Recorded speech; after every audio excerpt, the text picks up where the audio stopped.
Hello प्यारे साथियों, मैं अभिषेक पांडे आप सभी का फिर से स्वागत करता हूं आपके अपने यूट्यूब चैनल वंदे मातरम 2.0 में एक नई वीडियो के साथ।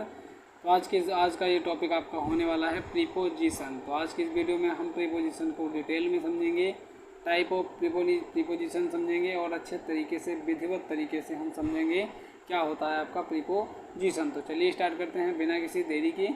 तो यहाँ पे आपको सबसे पहले दिखाई पड़ रही होगी आपको एक डेफिनेशन, यानी आपका प्रीपोजिशन की डेफिनेशन एक्चुअल में होती क्या है।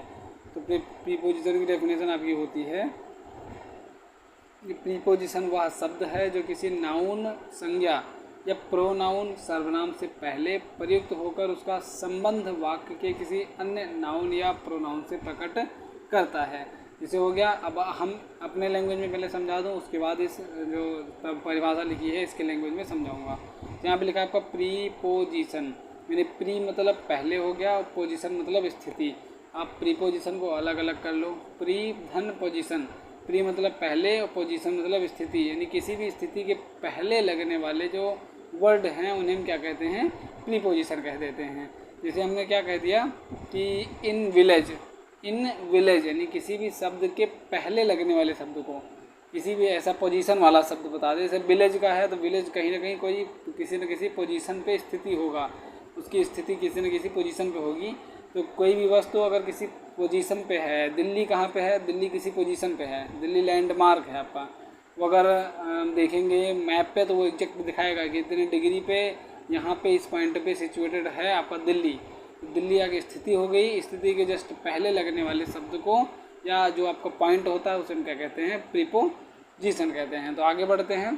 तो यहाँ पे वही लिखा हुआ है कि प्रीपोजिशन वह शब्द है जो किसी नाउन या संज्ञा या प्रोनाउन सर्वनाम से पहले प्रयुक्त होकर उसका संबंध वाक्य के किसी अन्य नाउन या प्रोनाउन से प्रकट करता है। तो ये आपका हो गया प्रीपोजिशन। यहाँ पे आपको समझ में आ गया होगा। तो नाउन भी वही ना, जैसे विलेज नाउन भी है और एक सिचुएशन भी है, उसकी स्थिति भी है, तो उसके जस्ट पहले लगने वाले शब्द को हम क्या कहते हैं, उसे हम कहते हैं प्रीपोजिशन। जैसे एग्जाम्पल के तौर पर आप यहाँ देख सकते हैं। तो पहला लिखा हुआ है कि there is a boy in the classroom, in the classroom. The classroom तो आपका कोई छठा नंबर का क्लास होगा, 7th नंबर का क्लास होगा, 8th नंबर का क्लास होगा, या 8वीं की क्लास होगी, 9th की क्लास होगी। तो वो स्कूल में जहाँ भी क्लास होगी वो सिचुएटेड होगी कि बच्चों को बताया जाएगा 9th की क्लास वही है वहाँ पे, यानी कमरा नंबर 9 में, कमरा नंबर 7 में। तो वहाँ पे हम पहुँचेंगे तो उसको हम क्या कह देंगे, यानी वो सिचुएशन बता रहे हैं कि क्लास नंबर 9 में वो उसकी वहाँ पे है, पर क्लास नंबर 9th लग रहा है। तो किसी भी शब्द के पहले लगने वाले जो हम वर्ड हैं उन्हें क्या कहते हैं, प्रीपोजिशन। तो there is a boy in the classroom, आपको आशा करता हूँ मैं समझ में आया होगा। The book is on the table, और he came from Mathura, Mathura situated है, कहाँ से आ रहा है, फ्रॉम मथुरा से। टेबल सिचुएटेड है तो टेबल पे ही रखी है वो बुक या किताब जो है वहीं पे रखी है। She is fond of tea, यानी चाय का वो शौकीन है। The goat jumped into a, यानी द गोट जम्प्ड इनटू कहाँ पे क्या हो जाएगा, वेल, यानी जो बकरा है वो कहाँ पे कूद गया, कुएं में कूद जाके कूद गया। अब यहाँ पे ऊपर एक तो वाक्यों में इन, ऑफ, ऑन, इनटू, फ्रॉम शब्द प्रीपोजिशंस हैं, क्योंकि ये क्रमशः क्लासरूम, टी, टेबल, वेल और मथुरा नामक नाउन्स या संज्ञाओं से पहले प्रयुक्त होकर इनका संबंध वाक्य के अन्य नाउन्स या प्रोनाउन से प्रकट करते हैं। तो अगर आपको ये डेफिनेशन अच्छी लगी हो तो आप ये याद कर सकते हैं, इससे आप समझ सकते हैं, या जो मैंने बताई आप उसको भी रिलेट कर सकते हैं, उसको याद कर सकते हैं। जो मैंने बताई है वो आपको ज़िंदगी भर याद रहने वाला है। अब ये डेफिनेशन बुक की है तो बुक वाली डेफिनेशन कभी कभी समझ में भी नहीं आती है, तो जो मैंने बताया आप वो याद कर सकते हैं, या जो इसमें जो लिखी है आप वो याद कर सकते हैं। तो चलिए बढ़ते हैं आगे।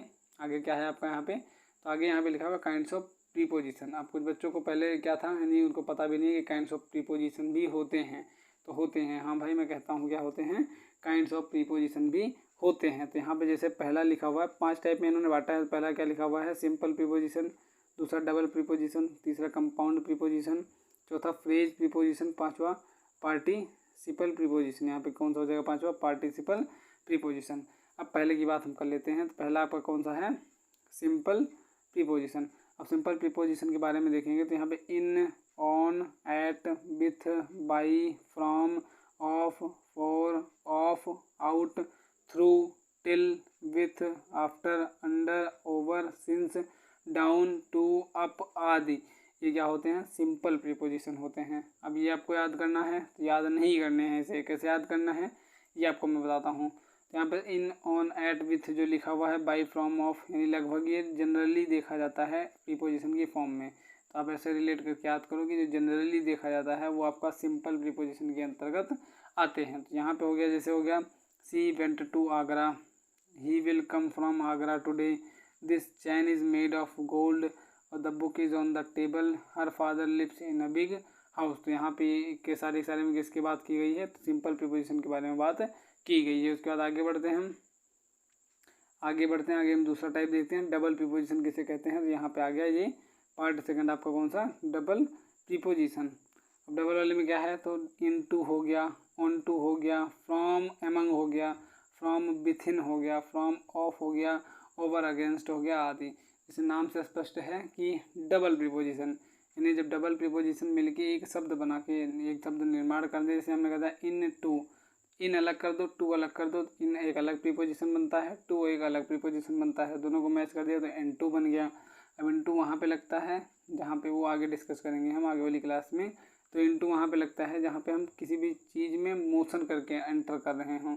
जैसे क्लास में हम इंटर करते हैं तो मोशन करते हुए एंटर करते हैं, मेंढक जो है कुएं में कूद रहा है तो मोशन करते हुए कूद रहा है वो, ऐसा हो गया। ये इसके लिए क्या लगाते हैं, तो इनटू हम लगाते हैं। उसके बाद आगे बढ़ते हैं, एग्जांपल यहाँ पे देख लेते हैं। The goat jumped into the well, Rita was selected from among them, he came from within the house. यहाँ पे आपका 3 एग्जाम्पल दिया हुआ है, ऐसे इसे देख के आप रिलेट कर सकते हैं। इसके बाद कंपाउंड आपका क्या होता है, तो कंपाउंड प्रीपोजिशन क्या होते हैं, जैसे अक्रॉस हो गया, अबाउट हो गया, एमिड्स हो गया, बिफोर हो गया, बीनीथ हो गया, बिटवीन हो गया, अबव हो गया, बिहाइंड, बिसाइड, बियॉन्ड आदि क्या होते हैं, तो कंपाउंड प्रीपोजिशन के अंतर्गत आते हैं। जैसे यहाँ पे लिखा हुआ है he ran across the road, she is about to depart, he had left before you came, और the apple was divided between Anil and Sunil, the mangoes were divided among Dinesh, Suresh and Mahesh. ये सारे कैसे हैं, कंपाउंड प्रीपोजिशन के अंतर्गत आते हैं, ये आपको ध्यान में रखना है। उसके बाद आगे बढ़ते हैं, आगे देखते हैं हम जो चौथा पार्ट है आपका कौन सा है, तो फोर्थ पार्ट आपका रहने वाला है फ्रेज प्रीपोजिशन। फ्रेज मतलब जहाँ पे एक फ्रेज आ जाए, फ्रेज मतलब कहावत आ गया, प्रोवर्ब आ गया, मुहावरे आ गए इंग्लिश में, तो उसे कह दिया जाएगा। तो फ्रेज प्रीपोजिशन के अंतर्गत क्या क्या आता है, तो अकॉर्डिंग टू हो गया, इन स्पाइट ऑफ हो गया, अलोंग विद हो गया, बिकॉज ऑफ हो गया, बाई मीन्स ऑफ हो गया, और द रीज़न व्हाई हो गया, बाई वर्च्यू ऑफ हो गया, बाई वे ऑफ हो गया, फॉर द सेक ऑफ हो गया, in addition to, on behalf of, in comparison of, in course of, in favour of, in front of, in order to, और in place of, in regard to, instead of, on account of, with a view to, with reference to, with regard to, due to आदि अगर आपके आते हैं तो ये कैसे किसके अंतर्गत आते हैं, किस प्रीपोजिशन के अंतर्गत, तो फ्रेज प्रीपोजिशन के अंतर्गत आते हैं। फ्रेज क्या होता है, तो फ्रेज एक छोटा सा मतलब सेंटेंस होता है जिसका भावार्थ जो होता है, अर्थ जो होता है उसके अर्थ से कहीं ना कहीं परे होता है, उसे हम कहते हैं फ्रेज। तो इन सभी को हम क्या कहेंगे, फ्रेज प्रीपोजिशन कहेंगे। जैसे आपको यहाँ पे लिख दिया गया कि पहला ऑप्शन है in course of time she was her mistake, दूसरा there is a big temple in front of my house, तो in spite of hard work he could not succeed, और डी लिखा है she acted according to my instructions, E लिखा हुआ है he left the throne in favour of his younger brother. यहाँ पे आपका ये जो चौथा लिखा था फ्रेज प्रीपोजिशन का मैंने डिस्कस किया। उसके बाद आगे बढ़ते हैं, आगे आपका दिखा हुआ है पार्टिकल प्रीपोजिशन। पार्टिकल प्रीपोजिशन क्या होता है, तो barring, considering, concerning, during, expecting, excluding, including, no, notwithstanding, pending, saving, respecting, touching, regarding आदि। पार्टिसिपल मतलब जिसमें आईएनजी लगा के जीरंड नाउन बन जाता है, सब्जेक्ट का काम करने लगता है, तो उसके बारे में आप बात की जा रही है। तो during holidays he will stay with me, और concerning his arrest there are many rumours, और considering the quality the price is not high, और pending further orders mister Verma will act as a principal. तो यहाँ पे आपको ये free particle preposition आपका यहाँ पे ख़त्म होता है। और 5 टाइप थे आपके प्रीपोजिशन के, वो सारे के सारे यहाँ पे ख़त्म होते हैं। नोट पॉइंट लिखा हुआ है, कुछ शब्द ऐसे हैं जिनका प्रयोग एडवर्ब तथा प्रीपोजिशन दोनों तरह हो जाता है। ये एडवर्ब की तरह प्रायः वाक्यों के अंत में आते हैं तथा प्रीपोजिशन की तरह वाक्यों के बीच में आते हैं। तो आगे हम बढ़ के देखते हैं। यहाँ पे आपका प्रीपोजिशन खत्म हुआ टाइप, आगे क्या रहने वाला है आगे हम देखेंगे। उसके बाद आगे बढ़ते हैं। आगे आपको देखिए यहाँ पे एग्जांपल दिया हुआ है before, she could not come before, she came the day before yesterday, यानी एज एडवर्ब यूज करेंगे तो सबसे लास्ट में लगा देंगे, और एज प्रीपोजिशन यूज करेंगे तो उसे बीचों बीच में हम लगा देंगे, उसकी पोजीशन दे देंगे, क्योंकि उसकी पोजीशन के पहले क्या आने वाला है तो प्रीपोजिशन आने वाला है। जैसे यहाँ पे हो गया हैज़ सी कम इन, और is C in her room, यानी यहाँ पे हो गया ये let us move on the books are on the table हो गया। his mother arrived soon after he ran after a dog, यानी यहाँ पे आपका एग्जांपल्स दिए हुए हैं, आपको देख लेना है। उसका रिलेशंस एक्सप्रेस्ड बाय प्रीपोजिशन, तो प्रीपोजिशंस द्वारा निम्नलिखित संबंध प्रकट होते हैं। कौन कौन से हम देखते हैं यहाँ पे, तो प्लेस यानी स्थान, तो रिलेशन यहाँ पे हो गया, तो प्रीपोजिशन द्वारा निम्नलिखित संबंध प्रकट होते हैं। पहला दिया हुआ प्लेस, स्थान सूचक, इसमें क्या होगा आपका, the boy ran across the field, she stood behind the curtain, the birds fly in the sky, they went towards the hospital, और Ulysses made a tour round the world, the army marched through the town, the dog is sitting at the gate, और the old man was leaning against a wall. तो यहाँ पे आपका ये place स्थान सूचक preposition यहाँ पे दिए गए थे। उसका समय सूचक क्या होते हैं, जब टाइम को रिस्पेक्ट करते हैं, तो she will reach her by 3 o'clock, और he remain busy during the whole day, और they have been living in UP for many years हो गया। I shall return from Lucknow on Monday, he remained irregular throughout the year.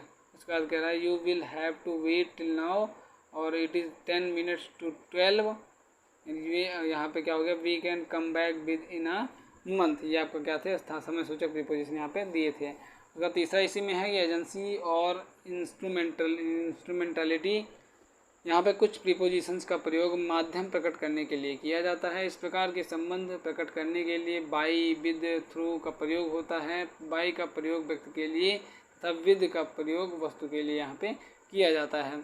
I sent the parcel by post, ये आपने यहाँ पे सही हो गया। Some trains are run by electricity, और she heard this through a friend, the house was destroyed by fire, he cut his finger with a knife. अब यहाँ पे आगे बढ़ते हैं। आगे मैनर के यहाँ पे आपके प्रीपोजिशन कितने बांटे गए ऐसे में, तो कुछ प्रीपोजिशन कार्य विधि को प्रकट करते हैं। जैसे our soldiers fought the battle with courage, she has learned the lesson by heart, our team won the match with ease, she succeed in the end as she worked with earnestness, यहाँ पे हो जाएगा आपका। उसका पांचवा जो दिया हुआ है कॉज, रीजन और पर्पज़ की भी यहाँ पे, तो यहाँ पे आप देख सकते हैं the old lady died of fever, और he took the medicine for child, यहाँ पे आपको 5 जो है कॉज, रीजन और पर्पज़ की भी यहाँ पे दिए थे। छठवा हुआ major, standard, rate and value, इसकी भी आप देख सकते हैं, आपको सामने लिखा हुआ है, स्क्रीनशॉट ले सकते हैं, आप कॉपी में नोट बना सकते हैं। आगे बढ़ते हैं, नहीं तो वीडियो आपकी लंबी हो जाएगी। इंटरफेरेंस, मोटिव, सोर्स और ओरिजिन, यहाँ ओरिजिन जो होगा यहाँ पे, इसके लिए यहाँ पे वो क्या है आपको ध्यान से देखना है। उसके बाद यानी इंटरफेरेंस हो गया, मोटिव हो गया, सोर्स और ओरिजिन हो गया। तो कुछ प्रीपोजिशंस अनुमान, निमित्त, स्रोत या उत्पत्ति को प्रकट करते हैं। जैसे he did it from gratitude, light comes from the sun, और this is a quotation from Sally, your skill comes from practice. तो यहाँ पे हो गया ये आपका, यहाँ पे प्रीपोजिशन का कुछ भाग जो आपका ख़त्म हुआ है। कल मैं बातें करूँगा कौन कौन सा प्रीपोजिशन कहाँ कहाँ पे यूज होता है। तो कल के वीडियो में भी बने रहिएगा वीडियो में, और आज की वीडियो को फुल देखिए, इसे शेयर कीजिए। तो मिलता हूँ नेक्स्ट वीडियो में। सो जय हिंद एंड जय भारत।